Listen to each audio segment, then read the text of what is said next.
After a campaign trail heart attack this fall, Bernie Sanders' 2020 bid seemed to be on the ropes.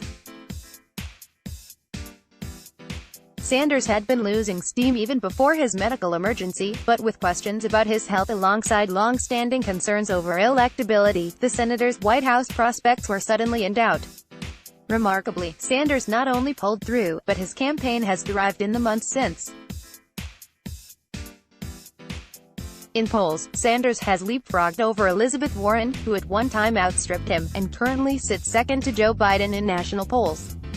While he remains a distant third in South Carolina, he's leading in the early primary state of New Hampshire and is currently a close second to Pete Buttigieg in Iowa, where the first contest of the primary is under 2 months away. In a sign of his increasing viability, Sanders appears to have captured the interest of the Democratic establishment, where he played antagonist in 2016. According to Politico, there's been a newfound interest in Sanders in Democratic conclaves over the past few weeks. It may have been inevitable that eventually you would have two candidates representing each side of the ideological divide in the party. A lot of smart people I've talked to lately think there's a very good chance those two end up being Biden and Sanders, David Brock, a longtime Clinton ally, told the outlet. They've both proven to be very resilient. Dan Pfeiffer, a former advisor to Barack Obama, added that people should take Sanders very seriously. Has a very good shot of winning Iowa, a very good shot of winning New Hampshire, and other than Joe Biden, the best shot of winning Nevada. One reason for the fresh look at Sanders, sources told the outlet, is Warren's plight. Though Sanders entered the 2020 race with a massive progressive movement behind him, Warren seemed to co-opt some of that momentum, rising steadily in polling over the summer and into the fall.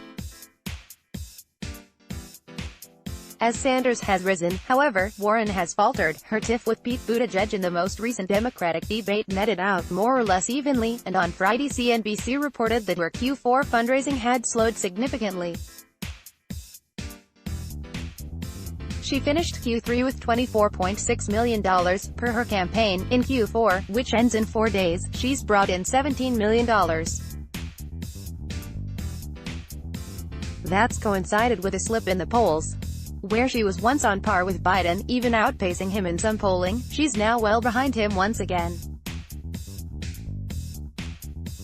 A spokesperson for Warren did not return CNBC's request for comment. That's not to say Sanders and Warren are exact counterbalances for each other, or that there isn't still some skepticism of Sanders from within the establishment, particularly over his support for Medicare for all.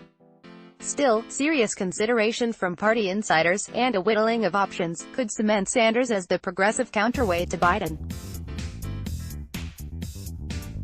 A quarter of the electorate will potentially go for him.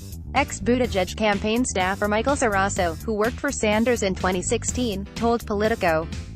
Sanders' support waned a little bit because people were looking at other options. And now they're saying, wait a minute, this guy has been the most consistent of anyone. More great stories from Vanity Fair. On the eve of impeachment vote, Giuliani called up New York Times to incriminate Trump. Melania Trump believes Greta Thunberg had POTUS attack coming. Inside Roger Ailes' twisted game of mind control. Why the White House belongs to Jared Kushner now. Kamala Harris's next act is destroying Stephen Miller. From the archive, inside Jeffrey Wiggins' epic multi-billion-dollar struggle. Looking for more?